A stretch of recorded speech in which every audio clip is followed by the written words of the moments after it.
Olá, alunos, tudo bem? Vamos agora começar o nosso estudo com o Ir para o Céu. Já vimos a introdução, que fala sobre o nosso objeto de estudo, a Bíblia. Nós vimos o que é a Bíblia, como ela se divide, como nós devemos nos relacionar com ela. E agora vamos para o primeiro tema, que também está intimamente ligado à introdução. Nós já vimos, que é a fé. Vamos entender o que é a fé, de onde ela se origina, como se desenvolve e como devemos nos relacionar com a fé, né? Como devemos praticar essa fé. Então vamos começar vendo a definição de fé, e essa definição encontra-se na Epístola aos Hebreus, capítulo 11, versículo 1. Para quem não está acostumado a procurar na Bíblia, abra aí no Novo Testamento. Lá no último livro, vamos trabalhar de trás para frente, que aí fica mais fácil para vocês acharem. Você abre lá em Apocalipse, que é o último livro da Bíblia, volta algumas páginas e você vai achar a Epístola aos Hebreus. O capítulo é o número grande, é o número que está em evidência, e os versículos são os números menores. Então, no capítulo 11, versículo 1, diz assim, que a fé é a certeza das coisas que se esperam e a certeza de fatos que não se veem. Então, é um conceito bastante abstrato, talvez para alguns seja até difícil de compreender por conta disso, porque a fé é você ver o invisível e tocar no imaterial, basicamente isso. E ela funciona numa dinâmica oposta do que a gente está acostumado a lidar no nosso dia a dia. Vou fazer aqui uma breve ilustração para vocês compreenderem mais ou menos a dinâmica da fé bíblica, né, em relação à fé que a gente está acostumado a praticar. Vamos supor que eu queira vender um produto, né, queira vender um computador, um celular, talvez. Então, eu vou falar sobre as condições desse aparelho, sobre a funcionalidade dele, o preço que eu paguei, o preço que eu estou vendendo. Então, eu vou colocar ali uma série de características que vai despertar a atenção do comprador para o meu produto, para o meu aparelho. Então, esse comprador ele vai observar ali o que eu falei e, através daquilo que eu disse, né, vai despertar o interesse dele, vai ter seu interesse despertado. Ele vai vir até mim e vai ver o aparelho e vai testar tudo aquilo que eu descrevi. Então, baseado no que ele viu, ele vai acreditar no que eu falei e aí vai tomar a decisão final de efetuar ou não a compra daquele aparelho. A fé bíblica, ela vai no oposto disso.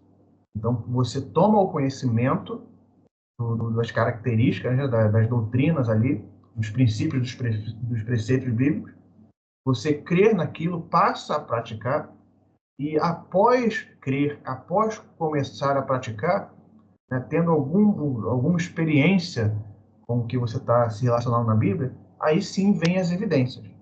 Então, a fé bíblica, apesar de ter um conceito abstrato, ela não se abstém, ela não abre mão, ela não exclui as evidências.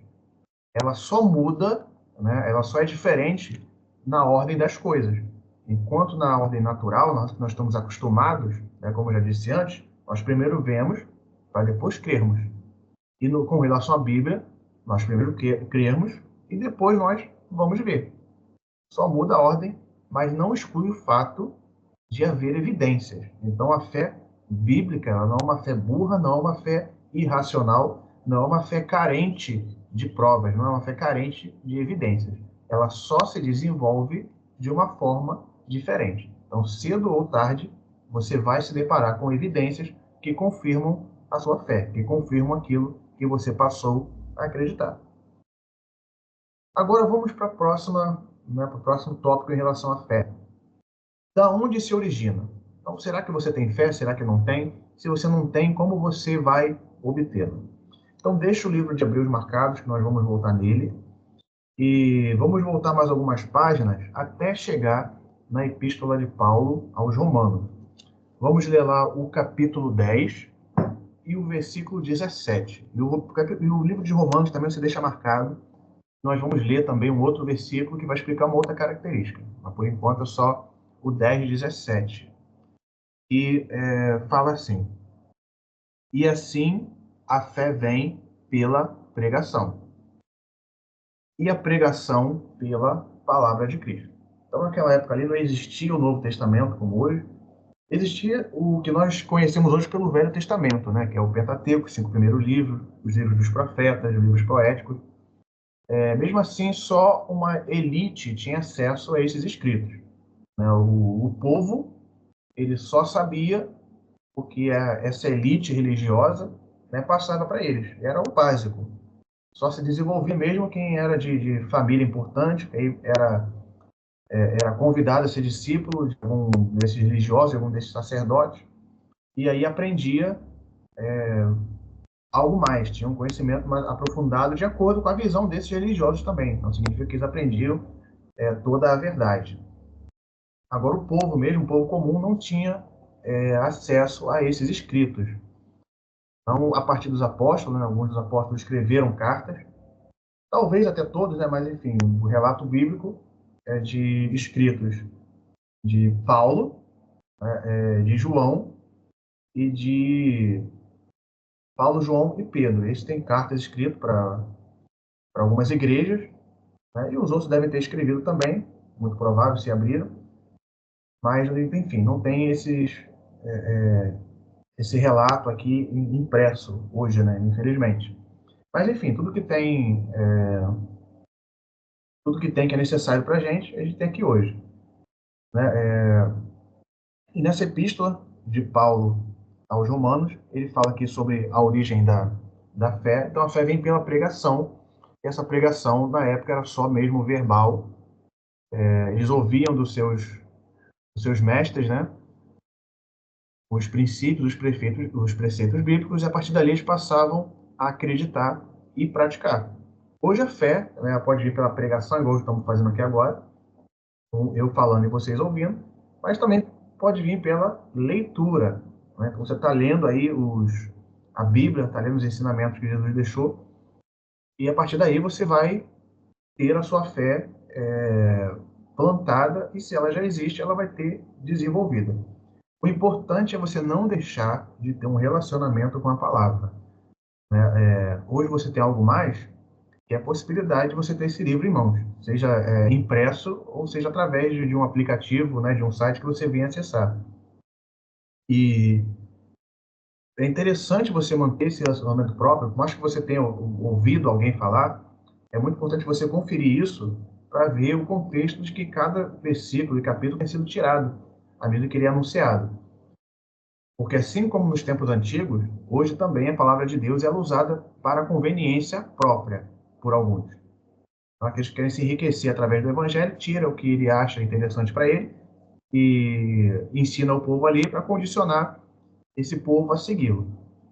Então, você, à medida que você lê, você confere se o que está sendo passado para você é verdade ou mentira e passa a praticar o que é correto, o que é mentiroso, você exclui.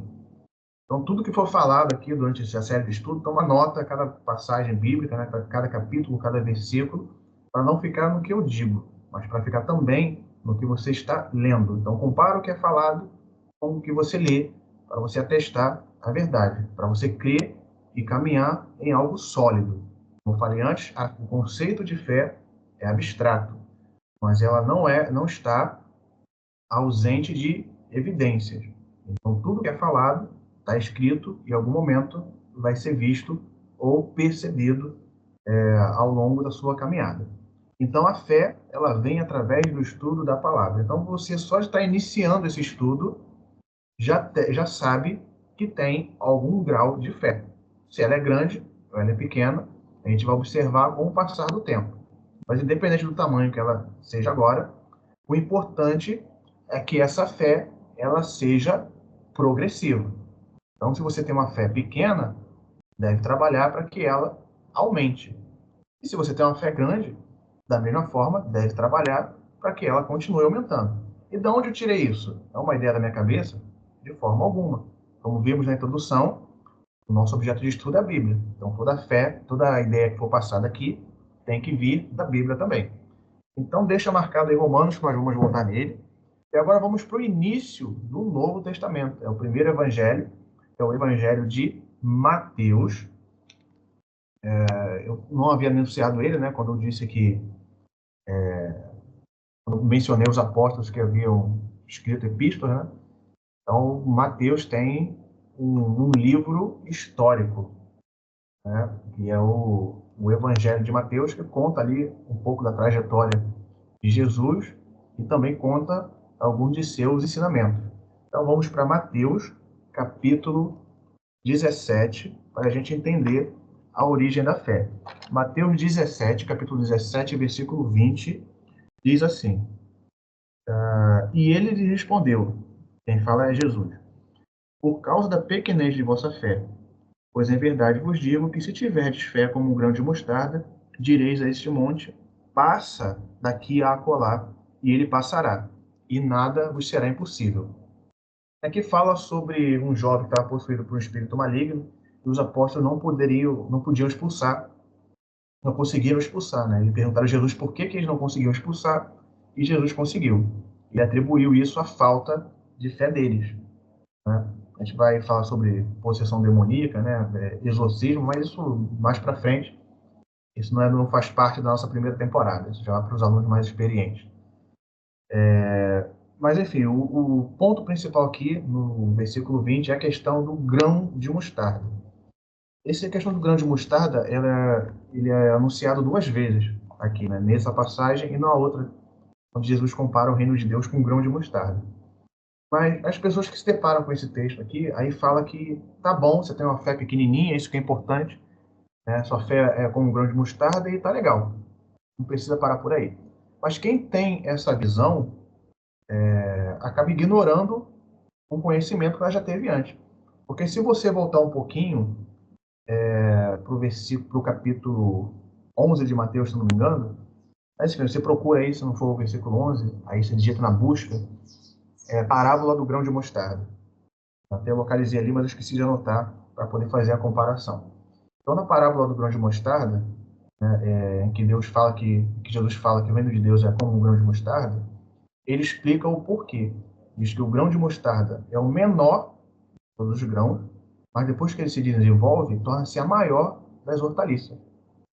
Então, quando você lê aquele capítulo anterior, essa passagem anterior, e agora você lê essa, onde fala da fé como um grão de mostarda, é isso. Então, essa fé hoje, ela pode começar pequena. Você pode ter menos fé do que qualquer outra pessoa que você conheça hoje. Mas isso não deve ficar por aí. Você deve praticar essa fé, deve desenvolver essa fé de forma que ela se torne grande o suficiente para você atingir esse nível que Jesus falou, né, de fazer coisas que humanamente parecem impossíveis, mas quando você é dotado de fé, essas coisas são possíveis. Esses sinais também poderão ser realizados por vocês. Então já entendemos o que é fé, já vimos que como ela se origina, de onde ela vem, e da maneira que você tem que se relacionar com ela, como ela deve ser trabalhada, né? Deve ser aumentada, ela deve ser desenvolvida. Mas como você desenvolve a fé? Então, porque você ouviu crer e agora? Você sabe o que é, mas como vai fazer? A demonstração de fé, esse desenvolvimento de fé, ela tem duas formas, né? O teórico, ou com as palavras, e também tem a prática, que são com as ações. Então, eu pedi para vocês deixarem Hebreus, Romanos marcado também, né? Então, vamos voltar lá no Romanos, no mesmo capítulo 10. A gente vai ver uma das atividades, digamos assim, que nós podemos utilizar para desenvolver a nossa fé. Então, Romanos 10, 9, capítulo 10, versículo 9, diz assim: Se com tua boca confessares Jesus como Senhor e em teu coração creres que Deus o ressuscitou dentre os mortos, será salvo. Então, a primeira forma de você se relacionar com a fé, para desenvolver a mesma, é através da confissão da mesma, através da pregação da mesma. Então, você agora aprendeu o que é fé, a origem dela e o desenvolver dela. Então, a partir do momento que você comenta isso com outra pessoa, né, você acreditou primeiro, obviamente, e você comenta isso com outras pessoas, isso vai te passar mais certeza do que você acabou de aprender. Principalmente se a pessoa com quem você comentar isso, ou que você passar esse conhecimento, acreditar também no que você acreditou. Então, a fé da outra pessoa, no que você aprendeu e passou para ela, vai te ajudar a desenvolver a sua própria fé. Mas só falar não adianta. É claro que determinados pontos que você aprende, o princípio é só teórico mesmo, então é só para você, para te ajudar a ficar firme em um determinado conceito, em um determinado assunto. Mas outras coisas que você aprende tem que ser prática. Por exemplo, a gente fala sobre não tem um mandamento que diz que você não deve proferir falso testemunho, você não deve levantar falso de ninguém. Então, não mentir não é uma obra física, né? Não mentir não é algo que as pessoas podem ver, né? Pode contemplar você fazendo, porque ela não conhece o seu pensamento. Então, se você está proferindo algo, se você diz sua cor preferida é preta, ainda que seja vermelha, azul, amarela, a pessoa não tem como diferenciar isso de outro. Então, o que fica mais na teoria, o que é só você, não é tão visível, para ser passado para outro.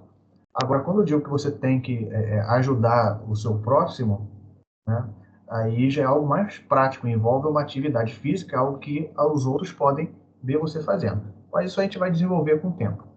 Então, enfim, a primeira parte do desenvolvimento da fé é você proferir o que você aprendeu para outros, é você compartilhar do conhecimento adquirido com outros. E a segunda vem da prática. Agora vamos avançar, né, de Romanos para Tiago. A epístola de Tiago vem logo depois, perdão, da epístola de Hebreus. Então eu pedi para você deixar marcado Hebreus, que nós vamos voltar lá. Então avança algumas páginas. Vamos para a epístola de Tiago, no capítulo 2, versículos 14 até 17. Diz assim: Meus irmãos, qual é o proveito de alguém disser que tem fé, mas não tiver obras? Pode acaso semelhante fé salvá-los? Se o irmão ou irmã estiverem carecidos de roupa e necessitados do alimento cotidiano, e qualquer dentre vós lhe disser: Ide em paz e aquecei-vos e fartai-vos, sem, contudo, prover o necessário para o corpo, assim também a fé, se não tiver obras, por si só será morta. Então, agora passou para a parte da prática.